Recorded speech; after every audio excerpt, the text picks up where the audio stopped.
I can't tell you. I am one of those people who can completely understand how you have felt in the past and how you must feel right now. But I'm really proud of you because it's a hard thing to do. When you're in this business and your livelihood depends on people liking you, you're so careful of something like that that you think they'll just turn on you. So I'm really proud of you. That was a brave thing to do. Thank you very much. Really was. And I know you had some help. I heard that I'm really proud of my mother. My mother wrote. I'll give her a plug right now. It's been around for a long time, but she wrote a book called Love, Ellen, and I understand you gave this to your dad to help him understand. I did. I did actually. Yeah. I love this book. Shortly after I came out to my father, first of all, I'm freaking out that I'm on your show. I am such a fan. You've inspired my life in so many ways. I think you're so funny, of course, like we all do. I've been a fan of yours for a long time, your comedy, of course, but when you came out, it inspired me, but it also terrified me.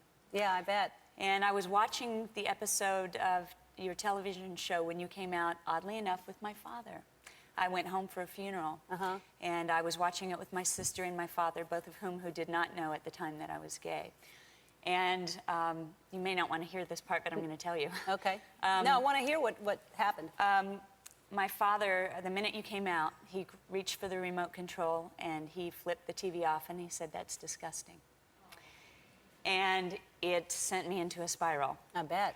And I made that promise again, recommitted myself to never again tell anyone in my family or in the record by in public that I was gay, that I am gay. Yeah.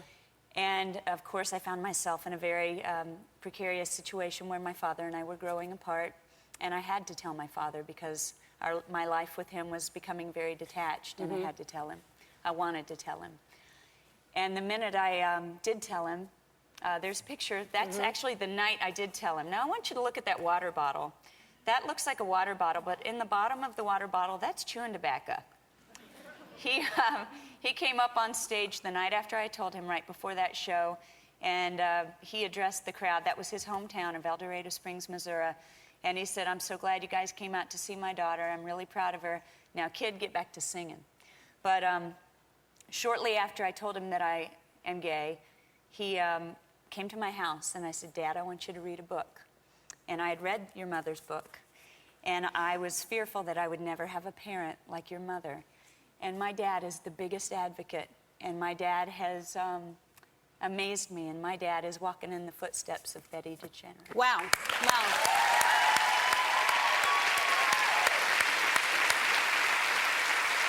You know, I think I hear the story. Obviously, it happened 12 years ago. A lot of people sat down with their parents to watch that night, hoping that that would be a beginning of a conversation, hoping that they would get the positive response instead of the response that you got, which is "That's disgusting," and turn the TV off. And but I think a lot of parents just need to understand if the kid is sitting down with you, they're trying to tell you something, and they're trying to be a part of your life and trying to hopefully be loved unconditionally, which is what everyone asks for, is just to be loved unconditionally. That's what you want as a person, not just a child, but as a person. But I'm really, so why did you call it Like Me? What's that mean? I called my book Like Me because the day that I decided to come out, Ellen, was the day that I was halfway in the middle of making my record, Lifted Off the Ground, with my amazing producer, Rodney Crowell. And he didn't know that I was gay. Can you imagine making a record with someone who doesn't know your innermost secret? And I finally had to confide in him that I am gay. And I said, "Rodney, there's one song I've been holding back from you, and I believe it's the musical centerpiece of all of these songs that we've been working on." And I held it back from him because it's clear in this song that it's about me in a relationship with a woman. He said, "Play it for me." And I said, "No, I'll email it to you, so go home." And I went down to my computer, emailed it to him, and it's called Like Me. After I emailed it, I opened a Word document, and I wrote the title page of my book, and that's the day I started my book. And I thought that the best title for my book was Like Me for a couple of reasons. Because of that song, and because my entire childhood, I searched my entire town of Wellsville, Kansas, for anybody who was like me, and I couldn't find anyone. It's a scary place to be, isn't it? Yeah. And I think it's, I think that's why it's important for people that have this platform to be a representative, because there are lots of people like you out there. People who feel like there's nobody else like you. There's lots of people. And the more that it's hidden, the more that everybody says it's nobody's business, nobody needs to know about it. It's because there are kids out there getting bullied at school and getting killed. Yeah. So it's important to people that they know that there are other people like them. So it's a good name.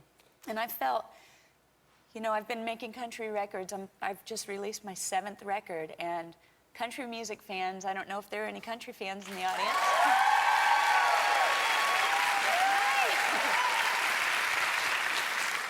But by all measure, they do like me, and they've given me hit records, and they've given me awards and nominations, and I felt that it's really wrong of me to let them assume for one more minute that I am not gay. Mm-hmm. Because I know that there is a 14-year-old girl or a 15-year-old boy sitting in his bedroom feeling like an alien in some little, you know, I know there has been so much progress made, thanks to you, thanks to people who have stepped forward in tougher situations than mine. But there's a reason no country artists are coming out. And I can't, it felt criminal to allow people to not know my entire truth. I am the girl you always thought I was, but I happen to be a lesbian as well, and I always have been.